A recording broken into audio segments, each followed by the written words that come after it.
இவன் மோகம், இந்த விஷக்கிருமி விஜயுடைய மோகம், நம்ம ஒன்றும் பண்ண முடியாது. இன்னைக்கு இதே தொகுதியில் அவர் சுயேட்சை நின்று ஜெயிக்கிறோம் பார்ப்போம். சின்னமே இல்லாமல் விஜயபாஸ்கர் ஒரு தொகுதியில் நின்று ஜெயிக்க முடியுமா? எனக்கே அந்த மை இன்னும் அழியலை.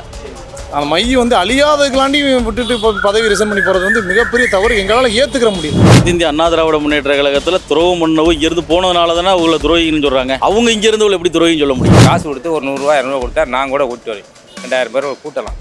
அது சும்மா ஒரு புரளி மாதிரி பண்ணி கட்சிக்காரனுக்கு பேரை கெடுக்கிறாங்க. இவரெல்லாம் அம்மா அழகு பார்த்து அந்த 15 ஆண்டு காலம் சட்டமன்ற உறுப்பினராகவும் 10 ஆண்டு காலம் அமைச்சராகவும் சம்பாதிச்சு விட்டு இன்னைக்கு இந்த கட்சியை விட்டு போனாங்கன்னா பெரிய ஒரு இதாக இருக்குது. விஷக்கிருமி விஜயுடைய ஆட்சியில், போன ஆட்சியில் திமுக ஆட்சியில் என்ன நடந்ததோ அதே தான் இப்போ நடக்குது. ஒன்றும் மாற்றமே கிடையாது. இந்த தாவேகா என்பதை எதிர்க்கட்சியாகவோ நமக்கு போட்டியாகவோ நினைக்கவில்லை. ரீல்ஸ் மோகத்தில் இன்று தாவேகா ஆட்சியில் அமர்ந்திருக்கின்றது. 2 மாத காலங்கள் ஆகிவிட்டது.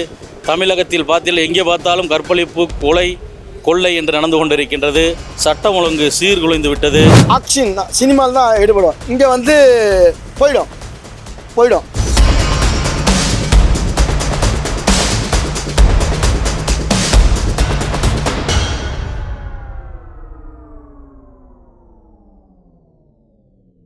எனது பெயர் SPL சரவணன், அமைப்பு சாரா ஓட்டுநர் அணியினுடைய மாவட்ட செயலாளர், முன்னாள் ஒன்றிய கவுன்சிலர் பாகநேரி. மரியாதைக்கும் போற்றுதலுக்கும் உரிய கரும்பு தேசத்தினுடைய இரும்பு மனிதர் இன்று தமிழகத்திலே அதிகப்படியான வாக்கு வித்தியாசத்தில் இன்று வெற்றி பெற்றிருக்கிறார்.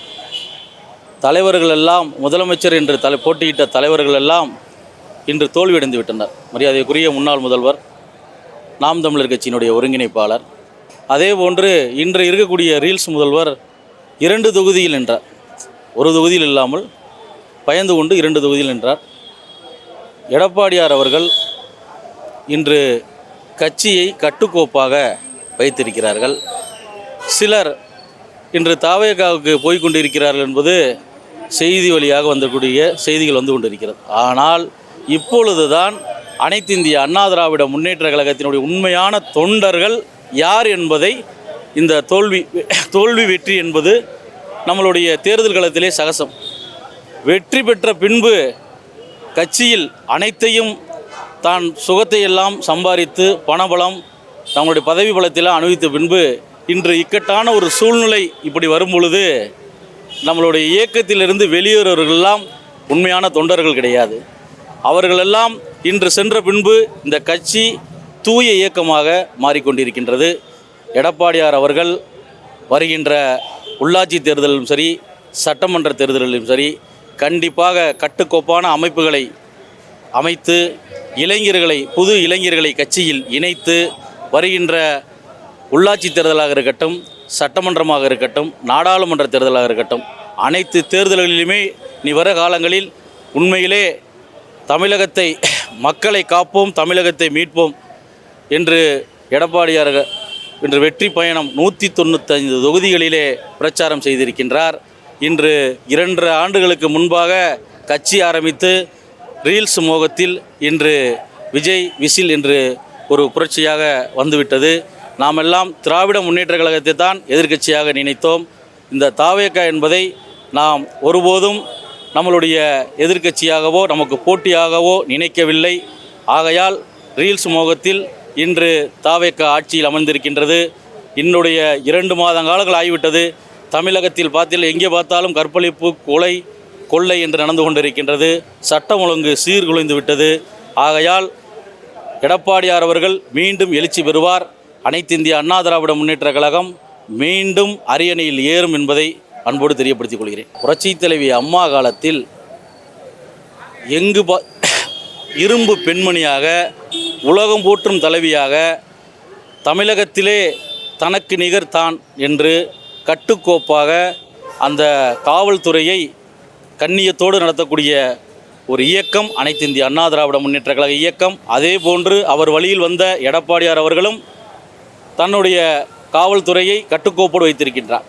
ஆனால் திராவிட முன்னேற்ற கழகத்திலும் சரி, தமிழக வெற்றி கழகத்திலும் சரி, இன்று தமிழ்நாடு சீர்குலைந்து கற்பழிப்பு, கொலை, கொள்ளை என்று அனைத்திலும் திராவிட முன்னேற்ற கழகம் என்ன செய்ததோ இதைத்தான் தமிழக வெற்றி கழகமும் இந்த ஆட்சியும் நடந்து கொண்டிருக்கிறது. யார் துரோகம் பண்ணது மக்களுக்கு தெரியும்.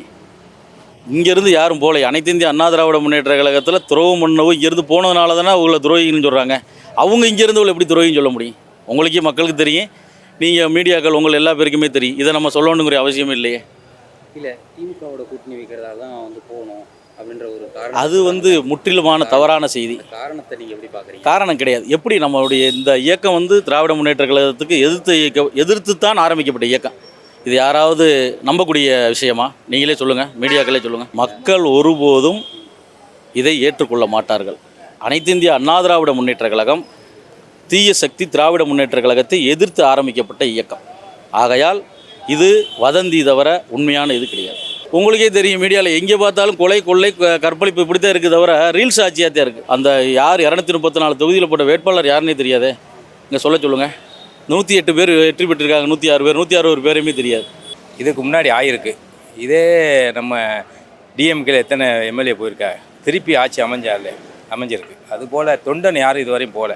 சிவகங்கை மாவட்டத்தை பொறுத்தளவில் எனக்கு தெரிஞ்சுட்டு கூட்டமாக போகுதுன்னு சொல்லியிருக்கா, யாரும் போகல.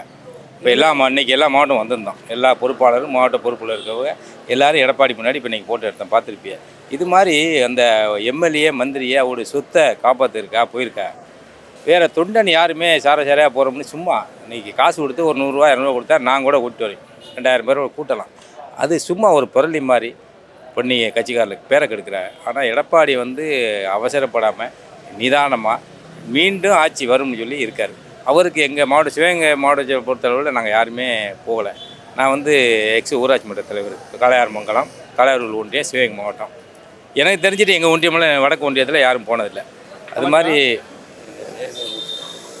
இப்போது பதவி விஷயம் தேர்தல் அதெல்லாம் வெற்றி தோல்வி சகஜம். எலெக்ஷனில் எல்லா கட்சியும் தோல்வி அடைஞ்சிருக்கு, பலமாக இருந்த எல்லா கட்சியுமே தோல்வி அடைஞ்சிருக்கு, திரும்பவும் வெற்றி பெற்று வந்திருக்காங்க. அம்மா அவர்களும் கூட அந்த மாதிரியான வெற்றிகளை சந்திச்சிருக்காங்க. ஸோ இப்போது பதவியில் இருந்தவங்களையோ இல்லை மேல் பொறுப்பில் இருந்து இது பண்ண பதவிகள் அனுபவித்தவங்களோட தொண்டர்களுடைய பலம் என்ன அப்படின்னு இப்போ புரிஞ்சிருக்கா தலைமைக்கு? எங்களுக்கு நல்லாவே அவரெல்லாம் இனிமேல் ஊக்கப்படுத்தணும். அந்த இன்றைக்கி விழுப்புரத்தில் இன்றைக்கி அவர் போயிட்டார். இன்றைக்கி ஏராளம் பேர் இன்றைக்கி இருந்ததை விட ஸ்ட்ரென்த்து கூடியிருக்கு. ஏன்னா அவருடைய தலைமையிலே இருந்து ஒரே மாவட்ட செயலாளர், ஒரே பொறுப்பு மந்திரி, ஒரே எம்எல்ஏ, இன்றைக்கி எல்லா பேருமே பதவி கொடுத்து எல்லா பேருமே புற்றுணர்ச்சி. இன்றைக்கி புதுக்கோட்டையில் பார்த்தேன், நான் வரையில் எல்லாருமே சந்தோஷப்படுறாங்க. மாவட்ட செயலாளர் மாற்றியாச்சு, ஒன்றிய செயலாளர் மாற்றிருக்கா எல்லாருக்கும். இப்போவும் ஒன்றிய செயலாளர்லாம் மாவட்ட செயலாளர்லாம் ஒவ்வொரு 2 3 மாவட்ட செயலாளர் போடணும். ஒன்றியம்லாம் பிரித்து ஒரு ஒன்றியத்தை 2 ஆக்கி ஒரு 5 பஞ்சாயத்து கூட ஒரு ஒன்றிய செயலாளர் போடலாம். அப்போ மாவட்ட செயலாளர் 2 ஆக்கலாம். இப்போ ஒன்றா இருக்கனால வேலை பார்க்குறது கஷ்டமாக இருக்குது. இப்போ இந்த விஜய் டீம்லாம் இப்போ ஒரு தொகுதிக்கு ஒரு மாவட்ட செயலாளர் போட்டிருக்கேன். அது மாதிரி எல்லோரும் இப்போ மாவட்ட செயலாளர்லாம் பழைய ஆளெலாம் எடுத்துகிட்டு புது ஆளுகளுக்கும் ஒரு வாய்ப்பு கொடுக்கலாம், இளைஞர்களுக்கு ஒரு வாய்ப்பு கொடுக்கலாம். அந்த மாதிரி மாற்று பண்ணோம்னா நம்ம அனைத்து இந்த அண்ணா திராவிட முன்னேற்றக்கலாம் வளர்ச்சிக்கு 100% இருக்குது. இனி இப்போ பஞ்சாயத்து போர்டு தேர்தலில் பாருங்கள், உள்ளாட்சி தேர்தலில் நிச்சயமாக உங்களுக்கு ரிசல்ட் கிடைக்கும். இன்றைக்கி போகையில் அவரை எப்படி கொண்டு போனாங்க, ஆடு மாடை கூட கொஞ்சம் மரியாதையோடு தள்ளிட்டு போவாங்க. ஐயோ, அமைச்சர்லாம் பார்க்க அப்படியே தள்ளிக்கிட்டு போனாங்க. கூட்டத்தோட கூட 100வது ஆள் அவரும் போய்கிட்டு இருக்காரு. இங்கே எவ்வளோ ராஜ மரியாதை இருக்குது. இந்த கேட்டில் அவருக்கு ஒரு தனி மரியாதை இருந்துச்சு. இன்றைக்கி அதே ஆஃபீஸில் அவர் போக முடியுமா? நீங்களா சொல்லுங்கள். போக முடியாது. அந்த மரியாதை இல்லை. ஏதோ வர ஆளுங்க அவர் சொத்தை காமிச்சிக்கா வழியேக்க போகிறாப்புல, யாருமே கூப்பிடல. இவர் பேரில் ஓட்டிருக்கா. இன்றைக்கி இதே தொகுதியில் அவர் சுயேட்சை நின்று ஜெயிக்கிறவங்க பார்ப்பார். சின்னமே இல்லாமல் விஜயபாஸ்கர் ஒரு தொகுதியில் நின்று ஜெயிக்க முடியுமா? இதை அடுத்து பாருங்கள், அந்த ரெட்டலை தான் வரும். சின்னம்னு ஒன்று இருக்குது, கட்சின்னு ஒன்று இருக்குது. போட்டது பூராமே சின்ன இளைஞர்கள். அவங்களுக்கு ஒன்றுமே ஒரு இது தெரியலை. இன்றைக்கி கரண்ட் இல்லை, நாங்கள் போய் பார்க்குறோம். தண்ணி இல்லை, நாங்கள் போய் பார்க்குறோம். இன்றைக்கி அந்த தொகுதியில் ஜெயிச்சாலும் போய் பார்க்க சொல்லுவோம், பார்ப்போம். ஆளுங்கட்சி யாரும் வர்றது இல்லையா? இங்கே இதுவரையும் எந்த தொகுதியில் வேலை வந்துருக்கா சொல்லுங்கள்? கரண்ட்டே இல்லை. யார் ஃபோன் பண்ணி சொல்கிறா கரண்ட்டுக்கு? இதுவரையும் நாங்கள் தான் பார்த்துக்கிருக்கோம் வேலை. இந்த மாதிரி அடிமட்ட கிளைக்கலை இருக்குது திமுக ஏடிஎம்கே தான். இதுக்கெல்லாம் கட்டமைப்பு இல்லை. ஏதோ இன்றைக்கி விஜய் சென்னையிலேருந்து மைக்கில் பேசினால ஓட்டு விழுந்துச்சு. அந்த தொகுதி எம்எல்ஏ வச்சு யாரும் ஓட்டு போட்டா சொல்லுங்கள்? எங்கள் ஊரில் எம்எல்ஏ அன்றைக்கி போனாப்புல எல்லா பேரும் பேசாமல் இருந்தா, யாருன்னே தெரியாமல் ஓட்டு போட்டிருக்காங்கண்ணா, யாருன்னே தெரியலை. அப்போ அதுக்கு மேலே என்ன சொல்கிறிய? நாங்கள் உழைப்பு ஏடிஎம்கே டிஎம்கே தான் தமிழ்நாடு ஃபுல்லாக கிளைக்கலம் இருக்கிறது, பாடுபடுறது, வேலை பார்க்குறது நாங்கள் தான். இன்றைக்கி போலீஸ் எனக்கு போகிறது ஒரு பிரச்சனையா ஒரு தொண்டனுக்கு? இன்றைக்கி நினைக்கிறாப்புல. நீ வேணால் பாருங்கள், இது கட்டாயமாக உள்ளாட்சி தேர்தலில் மாற்றுத்திறன் வரும். சிவகங்கை மாவட்டம் காலால் வடக்கு ஒன்றிய துணை செயலாளர் எஸ்பிஎல் செந்தில்குமார். எடப்பாடி ஆட்சியில் சிறப்பாக அந்த 4.5 ஆண்டு அருமையாக பண்ணார். குடிமராமத்து நாயகன் சொல்லி அந்த கிராமத்தில் உள்ள ஊரணிகளை பூராமே எனக்கு தெரிஞ்சுட்டு வயல்லாம் மூடிடுச்சு. அதை பூரா வெட்டி மக்கள் பணி செஞ்சு, அதுபோல் லேப்டாப் கொடுத்து எல்லாமே சிறப்பாக ஆட்சி செஞ்சார். இன்றுமே அந்த எடப்பாடியாருக்காண்டி தான் அந்த 47 தொகுதி அதிமுக புரட்சித் தலைவர் அம்மா அவர்களுக்காண்டி அந்த ரெட்டலை சின்னத்துக்காண்டி அந்த 47 சட்டமன்ற உறுப்பினர் இவ்வளோ அலையிலையும் ஜெயிச்சாப்புல. இந்த அலையில் அந்த அலையில் வந்து ஜெயிச்சது வந்து அதிமுகவுடைய சின்ன அதிமுக எடப்பாடியார் சுற்றுப்பயணம் எழுச்சி பயணத்தில் வந்து பிரமாதமான பயணம் 234 தொகுதியும் கடுமையாக பண்ணாப்புல. அதெல்லாம் மாற்றம்ல. நாங்களே ஒரு ஸ்டாலின் கூட அந்த ஸ்டாலின் கூட அந்த 234 தொகுதி ஓட்டு கேட்டு போல எடப்பாடியார் எழுச்சி பயணம் மிக சிறப்பாக பண்ணார். நாங்களே ஒரு 40 தொகுதி ஐயாவோட போயிருப்போம். எல்லா தொகுதியுமே சிவகங்கை, அந்த ஏரியா மாவட்டம், மதுரை மாவட்டம், ஒரு திண்டுக்கல் மாவட்டம், எல்லா மாவட்டத்துக்கும் ஓரளவு குறிப்பிட்ட மாவட்டத்துக்கு 40 தொகுதி போயிருப்போம். பிரமாதமாக பண்ணாப்புல ஐயா. மீண்டும் வந்து இளைஞர்களெல்லாம் வந்து இப்போ மாவட்ட செயலாளரும் போய் சில எம்எல்ஏலாம் போயிருக்காங்கன்னா அவங்களுடைய சுயநலத்துக்காண்டி போயிருக்காங்க, ஒழிச்சு கட்சிக்காண்டி இல்லை. சுயநலத்துக்கு போனதுனால இன்றைக்கி ஒரு இளைஞருக்கு ஒரு மாவட்ட செயலாளர் வரும், இளைஞருக்கு ஒரு ஒன்றிய செயலாளர் வரும். இளைஞர் கட்சி வந்து வலுவாக இருக்குது. அதே மாதிரி சிவகங்கை மாவட்டத்தில் எங்களுடைய மாவட்ட கழக செயலாளர் சிறப்பாக எல்லாரையும் அரவணைச்சக்கூடிய மாவட்ட செயலாளர், என்ன கேட்டால் பண்ணக்கூடியவர். எனக்கு இதே மாதிரி நான் கிளை செயலாளர் இருந்து அதுக்கு ஊராட்சி கழக செயலாளர், ஒன்றிய துணை செயலாளர், இன்றைக்கி அம்மாவரை மாவட்ட இணைச்செயலாளராக இருக்குது. அதனால் சிறப்பாக பணியாற்றுக்கு எங்கள் பூத்தில் நான் நல்லாவே ஓட்டு வாங்கியிருந்திருக்கோம். அதனால் மக்கள் எங்கிட்ட நல்லா இருக்காங்க. எனக்கு ஒரு பெரிய என்னென்னா, ஒரு ஏழை தொண்டன் வந்து அன்றன்றாட ஒரு கஷ்டப்பட்டு ஒரு 500 ரூபாய் சம்பாதிக்கிற ஒரு ஏழை தொண்டன் கூட ஒரு 1000, 5000, 10,000 நோட்டீஸ் அடித்து 500 ரூபாய்க்கு 3000 நோட்டீஸ் அடித்து ஒட்டி தன்னுடைய அந்த அதிமுக விசுவாசத்தை இருக்கேன். நாங்கள்லாம் அந்த வேட்டி அதிமுகன்னு கலர் எங்களோட உயிர் இருக்க வரையும் அதிமுக இரட்டை இலை சின்னத்திலையும் இந்த அதிமுக கரைவேட்டியில் தான் இருப்போம். பொழுது கோடி ரூபா கொடுத்தா கூட மாறி அதிமுக விட்டு என்றைக்கு நாங்கள் போக மாட்டோம். அதில் மாற்றமே இருக்காது. ஆனால் இன்றைக்கி உள்ள அன்றன்றாட ஒரு 500 ரூபாய் வேலைக்கு போகிற தொண்டன் கூட ஒரு 5000 நோட்டீஸ் அடித்து ஒட்டுறாப்புல சொந்த காசில். இவளெல்லாம் வந்து அம்மா அழகு பார்த்து அந்த 15 ஆண்டு காலம் சட்டமன்ற உறுப்பினராகவும் 10 ஆண்டு காலம் அமைச்சராகவும் சம்பாதிச்சுட்டு இன்றைக்கி வந்து இந்த கட்சியை விட்டு போகிறாங்கன்னா பெரிய ஒரு இதாக இருக்குது. அதுவும் போக அந்த போய் அந்த விஜய் பனையூரில் போய் தள்ளிக்கிட்டு ஓடுறாங்க. அதை பார்க்கும்போது எவ்வளோ ஒரு மன இதாக இருக்குது. அதனால் என்று மீண்டும் அதிமுக வரும், மீண்டும் வெற்றி பெறும். திருப்பி எடப்பாடியார் உள்ளாட்சியில் சிறப்பாக வெற்றி வரும். எனக்கே அந்த மை வந்து இன்னும் அழியலை. அந்த மை வந்து அழியாததுக்கலாண்டி விட்டுட்டு இப்போ பதவி ரிசைன் பண்ணி போகிறது வந்து மிகப்பெரிய தவறு. எங்களால் ஏற்றுக்கிற முடியல. மீண்டும் அவங்க தொகுதிக்கு போனால் எப்படி இருக்கும்? ஓட்டு போட மாட்டாங்க, மக்கள் விரட்டி அடிப்பாங்க. அதில் 100% சொல்கிறேன். கண்டிப்பாக மக்கள் விரட்டி தான் அடிப்பாங்க, ஓட்டு போட மாட்டாங்க. அதில் வந்து எப்படின்னா 10% போடுவாங்க, அவரோட இருக்காள் போடுவாங்க. மற்ற ஆளுக்கு பூரா விரட்டி தான் அடிப்பாங்க, போட மாட்டாங்க. 30 நாள் ஆட்சி எப்படி பார்க்குறேன்? நான் ஆட்சி நீங்கள் பார்த்துக்கிட்டு இருக்கீங்களா, ரிப்போர்ட்டர்ஸ் பார்க்குறது எப்படி நடக்குது, ஆட்சி நடக்குது, இது பண்ணுங்க. எவ்வளவு கற்பழிப்பு நடக்குது, குற்றங்கள் நடக்குது, அடிதடி சண்டை, பஸ் அடியா, அது இதுன்னு நிறையா பிரச்சனைகள் போயிட்டு தான் இருக்குது. விஜய் அவர்கள் வந்து வெளியே வந்து பேச மாட்டாரு. அதுதான் பேட்டி இதுவரையும் கொடுக்கல. இதுவரையும் டெல்லிக்கு போனார், டெல்லியிலையும் பேட்டி கொடுக்கல, எங்கேயும் கொடுக்கல. அது வந்து அவருடைய இதுதான். நம்ம அது வந்து தவறு. இதுவரையும் சட்டமன்றத்தில் இந்த மாதிரி பண்ணது கிடையாது சரித்திரத்தில். அது வந்து சைகையில் பண்ணுறது வந்து அது வந்து என்னை பொறுத்தவரை தவறு. ஆட்சி வேணால் மாறலாம், காட்சிகள் என்றும் மாறாது. மீண்டும் புரட்சித் தலைவருடைய ஆட்சியும் புரட்சித் தலைவர் அம்மானுடைய நல்லாட்சியும் மீண்டும் எடப்பாடியாருடைய தலைமையில் மீண்டும் ஆட்சி அமரும். எடப்பாடியாருடைய சிறந்த தமிழகத்தினுடைய முதல்வராக மீண்டும் எழுச்சி வருவார். கண்டிப்பாக எங்களுடைய உயிர் இருக்க வரையும் எடப்பாடியாரும் அந்த அதிமுகனுடைய இரட்டைகளை சின்னத்துக்கு என்றும் அந்த கட்சி கரையும் என்றும் மாற மாட்டோம். 7.5 செஞ்சால் மக்கள் ஏகப்பட்ட பேர் படிக்க வச்சு அதில் ஏகப்பட்ட ஏழைகள் டாக்டராக இருக்காங்க. இதே என் ஒய்ஃபுமே அந்த டீட் எக்ஸாம் எழுதி 3-4 தடவை எழுதிக்கிட்டு தான் இருக்காப்புல. அந்த இதில் 1 மார்க் ஒரு தடவை விட்டாங்க, எழுதிக்கிட்டு தான் இருக்காப்புல. எடப்பாடியார் வந்து ரொம்ப இது பண்ணாப்புல. அதெல்லாம் ஏகப்பட்ட பேர் MBBS ஆகிருக்காங்க. எதுவுமே பண்ணலை. கொரோனா டைம் கூட உண்மையிலே வந்து எடப்பாடியார் மாதிரி சிறப்பான ஆட்சி செஞ்சார். எனக்கு தெரிஞ்சுட்டு அந்த குடிமராமத்து நாயனில் வந்து பெரிய ஒரு கின்னஸ் இருக்காடு அவர் பண்ணது வரைக்கும். Okay thank you. பொதுச் செயலாளர் தொண்டர்கள் நிர்வாகிகளை கூப்பிட்டு ஒரு ஆலோசனை கூட்டம் நடத்திக்கிட்டு இருக்காரு. அதிமுகவின் நிர்வாகிகள் இது எந்த அளவுக்கு உற்சாகத்தை ஏற்படுத்தியிருக்கு, புத்துணர்ச்சி பெற்றிருக்கா?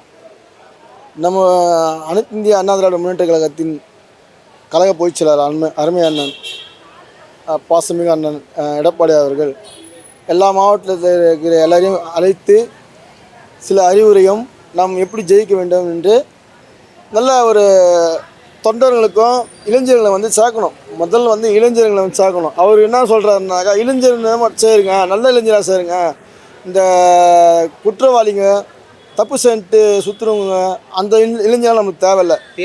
தேர்வு ஜாகிரதையாக தேர்வு செய்யுங்க. எது சேர்ந்தாலும் ஜாகிரதையாக செய்யணும். அப்போ தான் நம்ம கட்சிக்கு நல்லாயிருக்கும். இப்போது ஆட்சி நடத்தி வர அந்த விஷக்கிருமி விஜய் ஆட்சியில், போன ஆட்சியில் திமுக ஆட்சியில் என்ன நடந்ததோ அதே தான் இப்போ நடக்குது. ஒன்றும் மாற்றமே கிடையாது. இப்போ வந்து 2 மாதம் ஆகுது. இந்த 2 மாதத்தில் 100 இடத்துல 100-150 இடத்துல குற்றங்கள், இந்த பெண்களுக்கு பாதுகாப்பு எதுவுமே கிடையாது. இவர் சொன்னார், சினிமாவில் நடிக்கிறதுக்கான அது அவர் சொல்கிற வார்த்தைகள் நல்லாயிருக்கும். ஆனால் அரசியல் நல்லா இல்லை. அதிரடி படையெல்லாம் வேஸ்ட்டு. வேஸ்ட்டு. அது அம்மா ஏற்கனவே வந்து புரசலி அம்மா வந்து அதை வந்து தொடங்கிட்டாரு. அண்ணனும் அதை வந்து நல்லா நடத்தினார். கரெக்டாக தான் போச்சு. இப்போல்லாம் அது கிடையாது. இவர் சிங்கப்பெண் நடத்தலாம் ஆகுதான். அவங்களுக்கான முன்னுரிமை கொடுக்கலையே. சிங்கப்பெண் வந்து நடத்தக்கூடிய இன்ஸ்பெக்டரோ ஒரு சப் இன்ஸ்பெக்டரோ இல்லை ஒரு எஸ்ஐயோ இல்லை அவங்க மேலே அதிகாரி அவங்களுக்கான அந்த அதிகாரமே இல்லையே. பிடிச்சா கூட ஒரு குற்றவாளியை ஒரு பெண்ணிடம் வந்து ஒரு பாலிய பலாத்காரம் பண்ணும்போது அவனை வந்து பிடிக்கும் போது அவனுக்கு அதுக்கான இது கொடுக்கல, ரூல்ஸ் கொடுக்கல, பவர் கொடுக்கல. அவங்க பிடிச்சி கொண்டு எடுத்துன்னு போயிட்டு அந்த சம்மந்தப்பட்ட அந்த லோக்கல் ஸ்டேஷனில் தான் அவங்க ஒப்படைக்கணும். அதுக்குள்ளே அவன் அந்த லேடி அந்த சிங்கப்பெண் போலீஸ்காரங்களே அவன் எதனா பண்ணலாம். அது தகவல் இதை நம்ம பண்ணிக்கிறது. அது அவங்க ஆட்சி காலத்தில் எப்படி இருந்துன்னு நினைக்கிறீங்க? அம்மா ஆட்சி பொற்கால ஆட்சி. அம்மா வந்து ஒரு சிங்கம் சொல்லுவது பெண் சிங்கம். அந்த அம்மா வந்தால் ஒரு அந்த சிங்கம் வந்து ஒரு கதிரி போடுவாங்களே, பெண் சிங்கப்பெண் மட்டும் இல்லை, தங்கப்பெண், பொன்னகை பெண், மலரும் பெண். அம்மா மாதிரி ஒரு உலகத்தில் இனி ஒரு இது நடக்காது. அதுக்கு பிறகு 4.5 வருஷம் அண்ணன் வந்து ஆட்சிக்கு வந்தார். மாணவர்களுக்கு படிப்பதற்கு வந்து ஆல் பாஸ் கொடுத்தார். மாணவர்கள் மறந்துட்டாங்க. எனக்கு அதுதான் நம்மளுக்கு கொஞ்சம் மாணவர்கிட்ட கொஞ்சம் ஒரு சின்ன வருத்தம்னாக்கா 2 வருஷம் தொடர்ந்து வந்து இந்த லாக்டவுன் வந்தது, கொரோனா. அந்த கொரோனா டைமுக்கு பார்த்தீங்கன்னாக்கா எல்லா பசங்களும் மாணவர்கள்லாம் என்ன பண்ணிட்டாங்க, ஐயோ பாஸ் ஆக மாட்டோமே, இன்னும் நம்ம படிப்பு என்ன ஆகுமோன்னு பார்த்தாங்க. ஆனால் அண்ணன் மனசில் இது பண்ணி அதுமாரி ஆகக்கூடாது. தமிழ்நாட்டில் அவங்க வந்து அந்த படிப்பை கொஞ்சம் தள்ளி போச்சுனாக்கா அவங்களுக்கு பாதிப்புன்னு சொல்லிட்டு ஹால் பாஸ் கொடுத்தார். பிறகு அந்த நீட் தேர்வு கொண்டு வந்ததுக்கு அந்த நீட் தேர்வு வந்து கஷ்டம் இருக்கக்கூடாது. ஏழை மக்கள் இன்றைக்கி டாக்டர் ஆகணுனாக்கா மெட்ராஸில் தமிழ்நாடு ஃபுல்லாக இன்றைக்கி வந்து 700 பேர் 750 பேர் வந்து இன்றைக்கி டாக்டர் ஆகணுனாக்கா 75% வந்து கொடுத்த அண்ணன் வந்து நல்லா அதிகம் மறந்துட்டாங்க. சரி, இவன் மோகம், இந்த விஷக்கிருமி விஜயுடைய மோகம், நம்ம ஒன்றும் பண்ண முடியாது. விஷக்கிருமினா அவன் வந்து அதிமுக ஆயிடுச்சுலான்னு பார்க்குறாரு. ஆனால் அவன் தான் அழிஞ்சு போயிடுவான். அந்த ஆலோ அர்ஜுனா வந்து லாட்ரி விற்கிறாங்கள்ல, லாட்ரியோடைய மாப்பியா கும்பல் அவர். இப்போ அவர் அந்த லாட்ரியை கொண்டு வர பார்த்தாரு. கொண்டு வர முடியலைன்னு சொன்னாக்கா அவர் என்ன பண்ணுவார், எங்கே போவார்? இப்போ ஏற்கனவே அவர் பார்த்தினாக்கா சில விஷயங்கள்லாம் பார்த்தீங்கன்னா நிறைய அவர் தப்பு பண்ணியிருக்கிறாரு. அவர் மேலே எடுத்து வராங்க. நம்ம லோக்கல் போலீஸ் ஸ்டேஷன்லேருந்து எல்லாம் எடுத்துன்னு வராங்க. அவர் உள்ளே போகிறது அதெல்லாம் சொல்கிறாரு, அதிமுகவும் தாவக்காவும் ஒன்றா ஆகணும். எப்படி ஆகும்? அதிமுகவை வந்து ஆரம்பிச்சது வந்து புரட்சியாளர் எம்ஜிஆர், பொன்மன செல்வன். அவர் வந்து திமுக வந்து ஒரு தீய சக்தின்னு சொல்லிட்டு திமுக வந்து நம்மளையே வந்து பதம் பார்த்துட்டாங்க. இனி வர காலங்களில் வந்து மக்களை வந்து இவங்க சும்மா விட மாட்டாங்க. அந்த குடும்பம் தான் ஆதிக்கம் பண்ணணும்னு நினைப்பாங்கன்ட்டு புரட்சியாளர் எம்ஜிஆர் மனசில் கொண்டு தொண்டருங்கிட்டையும் கட்சிக்காரங்கிட்டையும் அவர் ரசிகிட்டையும் சொல்லி, அந்த காலத்தில் எங்கள் அப்பாவும் கட்சிக்கார் ரசிகர், அப்போல்லாம் அதெல்லாம் ஆலோசனைப்பட்டு அந்த ரசிகருடைய ஆலோசனை கேட்டு அந்த கட்சி ஆரம்பித்தார். எதுக்கு ஆரம்பித்தார்னா அனைத்து ஜாதியும் எல்லாம் சிறிய கட்சிகாரெலாம் வந்து ஒரு மேலோட்டில் வரணும், திமுக வந்து ஒரு தீய சக்தின்னு அவர் தான் ஆரம்பித்தார். அது எப்படி அவங்கள்ட்ட போகும்? தீய சக்தி சொல்கிறது வந்து மோகம்ன்றது வந்து அந்த விஷக்கிருமி விஜயை வந்து அந்த முகத்தை பார்த்து மோகத்தில் வந்து சொல்கிறாங்க. எம்ஆர் விஜயபாஸ்கர்னால தான் 2021 அண்ணன் எடப்பாடியார் தோக்குறார். அப்போ போக்குவரத்துறை அமைச்சர் அந்த ஆள் தான். அந்த போக்குவரத்துறை அமைச்சராக இருக்கும்போது இந்த தொழிலாளிங்க இருக்கிறாங்க, பஸ்ஸு அந்த போக்குவரத்துறை அந்த டிரைவரு கண்ட்ரக்டரு, அவங்க வந்து ஒரு கோரிக்கை ஒன்று வைக்கிறாங்க. அவங்கக்கிட்ட வைக்கிறாங்க. வைக்கும்போது அந்த கோரிக்கை வந்து அவர் அந்த ஆள் பண்ணியிருந்தாங்கனாக்கா அது ஒரு 1.5% 2-3% வந்து நம்மளுக்கு வந்து ஏடிஎம்க்கு வந்து ஓட்டு விழுந்திருக்கும். அது பண்ணாதனால அவங்கெல்லாம் வெக்ஸ் ஆகிட்டு, நம்ம கட்சிக்காரில் இது நான் வந்து சொல்லலை, இது தொழிற்சங்கத்தில் இருந்தான் பாரு ஒருத்தன் தாடிமா ராசன், ஒரு பொம்பளை பொறிக்கு அவன் தான் சொன்னான். நாங்கள்லாம் வந்து கேட்கும்போது இந்த விஜயபாஸ்கர் தான் பண்ணிட்டான், இந்த விஜயபாஸ்கர் அந்த கட்சி தோக்குறதுக்கு காரணமே இந்த விஜயபாஸ்கர் தான் சொன்னான். இந்த கமலக்கண்ணன் ஒருத்தங்கிறான் பாரு, வெள்ளமுடி, அவனை மாதிரி ஒரு பச்சை உலகத்தில் 500 ரூபாய்க்கு எதியை விற்பான், 500 ரூபாய்க்கு எதியை விற்பான். வா கண்ணுன்னுவான். என்ன கண்ணு எடுத்து அந்த கையில் எதுவுமே இல்லைண்ணா, என்னண்ணா எல்லாம் கஷ்டப்படுறோம் பொறுப்பு பண்ணேன். என்ன கண்ணு சும்மா வந்தால் என்ன கண்ணு பண்ண முடியும்? ஒன்றும் பண்ண முடியாது கண்ணு. செங்கல்பட்டில் 2 முறை கொடுத்தாங்க போது அவனுக்கு சீட்டு. 2 முறையும் அடிச்சுட்டு போயிட்டான் காசை. யாருக்கும் 10 பைசா கொடுக்கல. தாடிமார் வாசுக்கு நம்ம வில்லிவாக்கம் தொகையில் கொடுத்தாங்க அம்மா. அவனே ஒத்துக்கணும். அம்மா பணம் கொடுத்தாங்க. அண்ணன் பேரை சொல்லி ஒரு இதாக சொன்னான், பணம் கொடுக்கல, என்கிட்ட பணம் கேட்டார். அம்மா பணம் கொடுத்தாங்கன்னு அவன் தான் சொன்னான். தாடிமார் வாசு தான் சொன்னான் அம்மா பணம் கொடுத்தாங்கன்ட்டு. ஒரு 10 நயா பைசா வந்து செலவு பண்ணல. பூத்து காசு கூட கொடுக்கல. அவன் கொடுத்தாங்கன்னு அம்மா கொடுத்தாங்க பணம் கொடுத்தாங்கன்னு சொன்னான். நான் சொல்லலை, அவனே தான் ஒத்துக்கணும். எலெக்ஷன் நேரத்துக்கு அம்மா பணம் கொடுத்தாங்கன்ட்டு. இந்த பூத்தில் உட்காருவாங்களே சாப்பாடு பிரியாணி இதெல்லாம் கொடுப்பாங்களே, பூத்து காசு கூட கொடுக்கல, செலவு கொடுக்கல. நாங்கள் எங்களுடைய தொழிலாளிங்க அன்றைக்கி நாங்கள் தொழிலாளி வந்து அவனுக்கு போய் நாங்கள் வேலை சேர்ந்து எங்களுடைய காசு போட்டு நாங்கள் சாப்பிட்டோம். கொடுத்த பணத்தை அப்படியே அபேஸ் பண்ணிட்டான். இபிஎஸ் அண்ணன் வந்து எங்களுக்கு வந்து ஒரு என்ன காண கிடைக்காத ஒரு வரம். அம்மா எப்படியோ இன்றைக்கி அனைத்திந்திய அண்ணா திராவிட முன்னேற்ற கழகத்தை தலைமையேற்று யாருக்குமே அடிப்படையாத தொண்டர்களை வழிதான் செல்ல வேண்டும் என்று சொல்லி எங்கள் எல்லாம் வழிநடத்தி செல்கிறார். அவர் எப்படி அந்த இது பண்ண முடியும்? இன்னொன்று சொன்னீங்க புத்துணர்ச்சின்னு சொன்னீங்க. புத்துணர்ச்சி கிடையாது அவங்களுக்கு. எல்லாருக்கும் இப்போ எல்லாருக்குமே வந்து புத்துணர்ச்சி கிடையாது.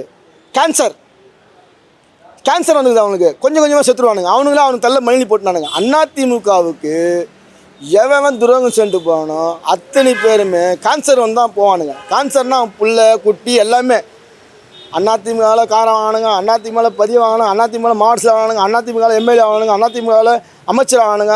சொத்து சுகம் எல்லாத்தையும் வாங்கினான். பொண்டாட்டி வப்பாட்டி எல்லாருக்கும் வாங்கினான்.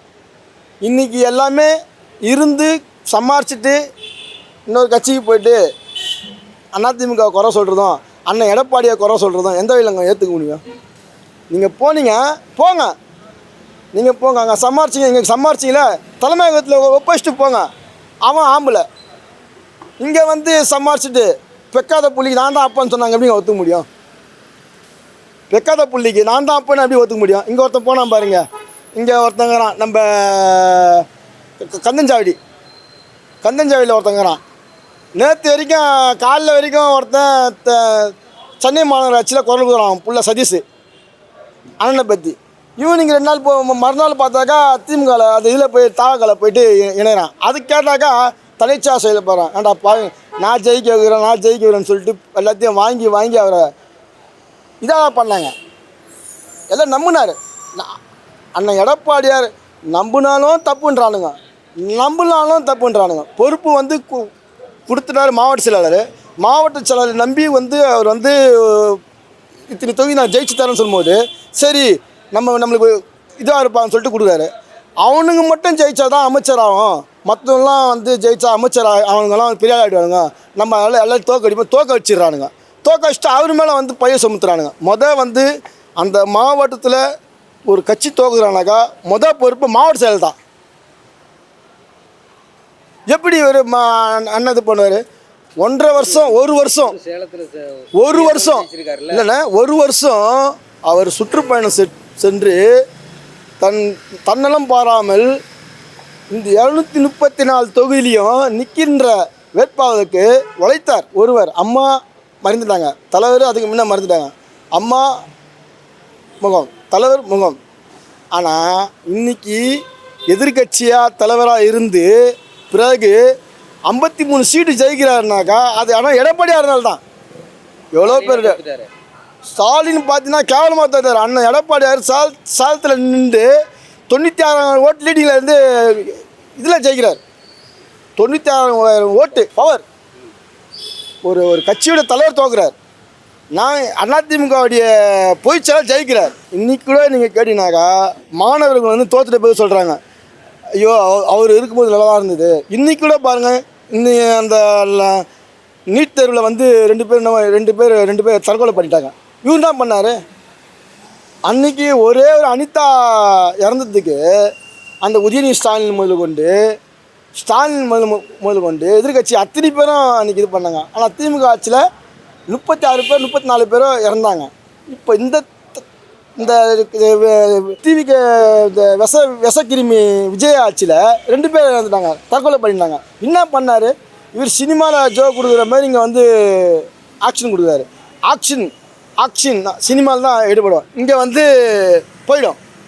போயிடும். இப்படி போனாங்க, அவர் இப்படி கை காட்டுறாரு, அவர் கைத்துக்கு தான் அதை வந்து அது குறி வச்சிச்சு.